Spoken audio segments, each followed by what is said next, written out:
The Pope was flying home from Canada's Arctic when he was questioned by reporters.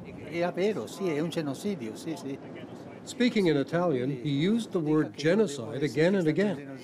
He said he didn't use the word before because he didn't think of it, but said what he described in his apologies this week was genocide.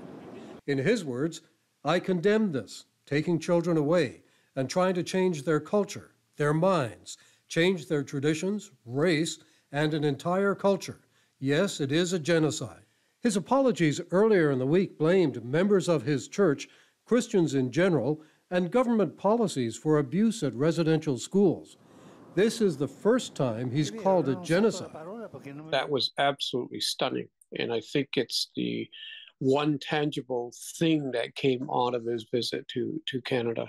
Mohawk leader Doug George says the Pope went off script and finally spoke from the heart, away from handlers, and the impact could be huge. But now that he has acknowledged that this massive crime was committed against us, and deliberately, so, then I think that could finally lead us to acknowledge that criminal laws were violated and that the church collectively has to bear responsibility for this. At the former Mohawk Residential School in Brantford, Little Shoes form a memorial to children who died in the schools. And Six Nations members say the Pope got it right this time. I think it was a good statement and truthful. Because it's not right what those Caucasian foreign people did to our people. The Pope went even further in his new comments. He spoke out against the doctrine of discovery and suggested it's not just a thing of the past.